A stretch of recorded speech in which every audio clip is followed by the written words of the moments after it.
बिस्मिल्लाहिर्रहमानिर्रहीम। शुरू अल्लाह के नाम से जो बड़ा मेहरबान है रहम वाला। अस्सलाम वालेकुम प्यारे दोस्तों, कैसे हैं आप सब? उम्मीद करती हूँ ठीक होंगे। अच्छा दोस्तों, अज मैं तुहानू दसांगी कि जिहड़ा जे मैं नए पौधे लियाई सी ओह किन्ने च लियाई सी ते की प्राइस च मैनूं मिले ते तुहाडी नर्सरी च किवें मिलदे ने ये भी तुसीं मैनूं दस्सिओ ते एंड ते तुहाडे वास्ते कुछ मालूमाती ओह भी रखेआ ओह भी तुहानूं एंड ते दसांगी कि बाकी है वेख सकदे हो तुसीं मेरी फुल दोपहर ने फुल माशाअल्लाह किन्ने चुके ने। अगर तुसीं चाहते हो कि ये जिहड़ी मैं फर्टिलाइजर है तुहाडे नाल शेयर करां ते तुसीं मैनूं ना लाजमी कमेंट बॉक्स च दस्सिओ। यह जिहड़ा पौधा मेरा वेख सकते हो 2 शेडां च ते बहुत ही माशाअल्लाह खूबसूरत है। ये भी बिल्कुल चमेली के फुल्लां वर्गा हुंदा ते बहुत ही प्यारी इहदे फुल्लां दी भी खुशबू है ते जिल्ले चुकदा माशाअल्लाह भरिया हरिया लग रहा ते हुण तुसीं वेख सकदे हो। ते मेरे चमेली दे ते इहने भी माशाअल्लाह बड़ियां कलियां चुकियां। नाल मैं तुहानूं सारी पौधों की मालूमात देती रवांगी। ते ओह जिहड़ा मेरा पौधा है ना ओह मैनूं मिलिया सी 350 रुपए का।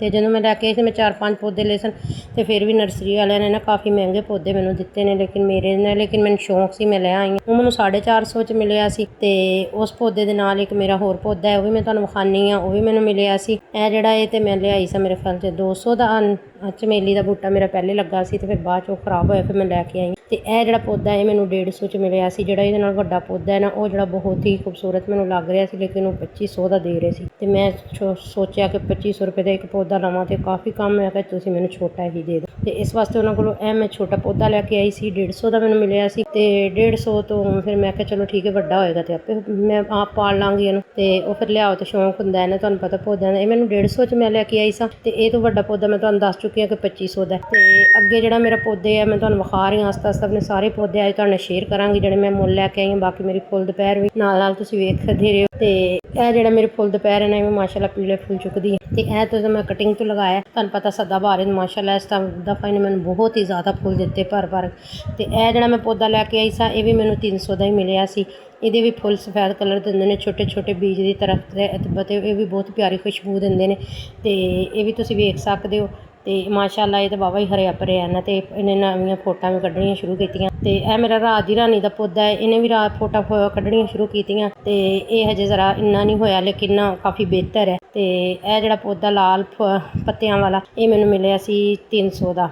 ये भी बड़ी मुश्किल नाल लिया सी। इहदे नाल दा जिहड़ा वड्डा पौधा सी उन्हें काफ़ी शाखां वगैरह कड्ढियां सी। वो दे रहे सी 1500 रुपए का। तो कह रहे सी चलो तुहाडे नाल कर लांगे थोड़ा बहुता लेकिन मैं सोचा नहीं फिर मैं ही 300 का लैके आ गई सा। तो ये मेरे पौधे सन जिहड़े मैं कोई शेयर किए सी। यह पौधे जिहड़े ना निक्के निक्के तुसीं वेख रहे हो पनीरी टाइप। ये जिहड़ी पनीरी है ना ये मेरा जिहड़ा पौधा एक मैं तुहाडे नाल शेयर किया सी वीडियो च वो खराब हो गया सी बिल्कुल मरझा गया सी बारिशां दी पानी की वजह नाल ना। हुण पानी ज़्यादा मिलिया ते ओहदी ना जिहड़ी बीज ना मैं रख लिया सी ते इंज ही इस गुलदान च गमले सुੱਟ दिता। तो वेखो तुसीं माशाअल्लाह छोटे छोटे पौधे काफ़ी सारे तैयार हो गए हैं तो बहुत ही प्यारे लग रहे हैं।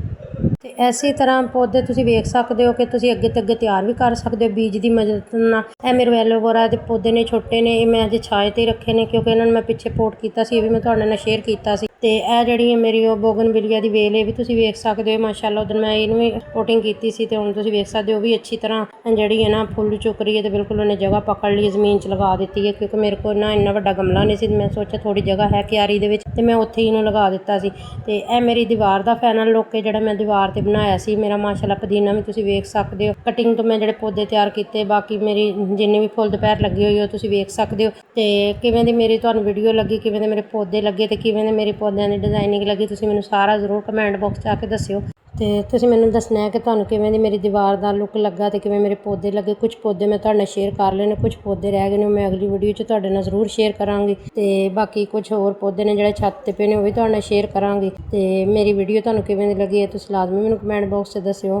तो मेरी नर्सरी दे विच ते पौधे इस रेट ते जिहड़े मिले ने मैं तुहाडे नाल शेयर कर दित्ता। तुहाडीआं नर्सरियां च किवें इन्हां पौधों का की रेट है ये तुसीं मैनूं लाजमी दसना है कमेंट बॉक्स च आके। तो साडे ते इत्थे पौधे काफ़ी महंगे मिल रहे हैं नर्सरियां च लोकल नर्सरियां च भी। ते पंजाब नर्सरी च इस दफ़ा ना मैं पंजाब नर्सरी का विजिट करांगी तो फिर वो भी पौधे लियावांगी उत्थों तुहाडे नाल शेयर करांगी लाजमी। तो तुहानूं तो पता है कि पौधे किन्ने महंगे हो गए हैं तो महंगाई भी उत्तों काफ़ी सारी हो गई है। तो इस वास्ते हुण अगों सर्दियां आ गई ने तो सर्दियों के फुल लगावांगे तो सर्दियों के पौधे भी खरीदांगे तो वो भी तुहाडे नाल जरूर शेयर करांगे। बाकी चैनल नूं सबसक्राइब कर लिओ तो वीडियो नूं अगे ते अगे शेयर लाजमी करिओ। तो इस तरह की मालूमाती वीडियो तुहानूं मिलती रहेगी। तो अगली वीडियो च तुहानूं लाजमी दसांगी कि मैं अपने पौधों नूं किहड़ा जिहड़ी खाद दिंदी है तो जिहदी वजह नाल मेरे माशाअल्लाह जिहड़े ਪੌਦੇ ਨੇ ਨਾ ਫੁੱਲ ਭਰ ਕੇ ਚੁੱਕ ਰਹੇ ਨੇ। ਤੇ ਮੇਰੀ ਫੁੱਲ ਦੁਪਹਿਰ ਬਹੁਤ ਹੀ ਜ਼ਿਆਦਾ ਮਾਸ਼ਾਅੱਲਾ ਸਫੈਦ ਕਲਰ ਦੇ ਫੁੱਲ ਬਹੁਤ ਜ਼ਿਆਦਾ ਚੁੱਕਦੀ ਹੈ, ਗੁਲਾਬੀ ਵੀ ਚੁੱਕਦੀ ਹੈ, ਸਫੈਦ ਜ਼ਿਆਦਾ ਚੁੱਕਦੀ ਹੈ। ਕਿਉਂਕਿ ਤੇ ਇਸੇ ਤਰ੍ਹਾਂ ਅਗਰ ਤੁਸੀਂ ਵੀ ਚਾਹੁੰਦੇ ਹੋ ਕਿ ਸਾਡੀ ਜਿਹੜੀ ਫੁੱਲ ਦੁਪਹਿਰ ਹੈ ਉਹ ਵੀ ਇਸੇ ਤਰ੍ਹਾਂ ਭਰ ਕੇ ਫੁੱਲ ਚੁੱਕੇ, ਤੇ ਫਿਰ ਤੁਸੀਂ ਮੈਨੂੰ ਕਮੈਂਟ ਬਾਕਸ 'ਚ ਆ ਕੇ ਲਾਜ਼ਮੀ ਦੱਸਿਓ। ਫਿਰ ਮੈਂ ਤੁਹਾਡੇ ਨਾਲ ਉਹ ਖਾਦ ਸ਼ੇਅਰ ਕਰਾਂਗੀ ਜਿਹੜੀ ਮੈਂ ਆਪਣੇ ਇਹਨਾਂ ਫੁੱਲ ਦੁਪਹਿਰ ਨੂੰ ਔਰ ਬਾਕੀ ਪੌਦਿਆਂ ਨੂੰ ਪਾਉਂਦੀ ਹਾਂ। ਤੇ ਮਾਸ਼ਾਅੱਲਾ ਮੇਰੇ ਤਾਂ ਬਹੁਤ ਹੀ ਜ਼ਿਆਦਾ ਪੌਦੇ ਫੁੱਲ ਵੀ ਚੁੱਕ ਰਹੇ ਨੇ। ਮਾਸ਼ਾਅੱਲਾ ਚਮੇਲੀ ਦਾ ਤੇ ਬਹੁਤ ਹੀ ਜ਼ਿਆਦਾ ਚੁੱਕ ਰਿਹਾ, ਤੇ ਚਮੇਲੀ ਮਾਸ਼ਾਅੱਲਾ ਭਰ ਕੇ ਫੁੱਲ ਦੇ ਰਹੀ। ਮੈਂ ਤੁਹਾਨੂੰ ਵਿਖਾਇਆ ਸੀ ਕਾਫੀ ਸਾਰੀਆਂ ਸ਼ਾਖਾਂ ਵੀ ਨਵੀਆਂ ਕੱਢੀਆਂ ਤੇ ਨਵੀਆਂ ਕੋਂਪਲਾਂ ਵੀ ਕੱਢ ਰਹੀ। ਇਹ ਵੀ ਤੁਸੀਂ ਵੇਖ ਸਕਦੇ ਹੋ ਮਾਸ਼ਾਅੱਲਾ ਫੁੱਲ ਵੇਖ ਲਓ, ਇਹਦੇ ਨਾਲ ਗੁਲਾਬੀ ਫੁੱਲ ਵੀ ਚੁੱਕੇ ਨੇ। ਤੁਹਾਡੇ ਨਾਲ ਮੈਂ ਸ਼ੇਅਰ ਕੀਤੀ ਆਪਣੇ ਘਰ ਦੇ ਨਾ ਕੁਝ ਪੌਦਿਆਂ ਦੀ ਵੀਡੀਓ, ਤੇ ਬਾਕੀ ਵੀ ਆਸਤਾ ਤੁਹਾਡੇ ਨਾਲ ਸ਼ੇਅਰ ਕਰਦੀ ਰਹਾਂਗੀ। ਤੇ ਕੁਝ ਮੈਂ ਹੋਰ ਪਲਾਂਟ ਲਿਆਂਦੇ ਸੀ ਉਹ ਵੀ ਤੁਹਾਡੇ ਨਾਲ ਜ਼ਰੂਰ ਸ਼ੇਅਰ ਕਰਾਂਗੀ। ਤੇ ਮੇਰੀ ਵੀਡੀਓ ਤੁਹਾਨੂੰ ਕਿਵੇਂ ਦੀ ਲੱਗੀ ਲਾਜ਼ਮੀ ਦੱਸਿਓ ਕਮੈਂਟ ਬਾਕਸ 'ਚ ਆ ਕੇ। ਤੇ ਅੱਲਾ ਹਾਫਿਜ਼, ਅੱਲਾਹ ਤਾਲਾ ਤੁਹਾਨੂੰ ਖੁਸ਼ ਰੱਖੇ, ਆਬਾਦ ਰੱਖੇ, ਜਿੱਥੇ ਰਹੋ ਖੁਸ਼ ਰਹੋ।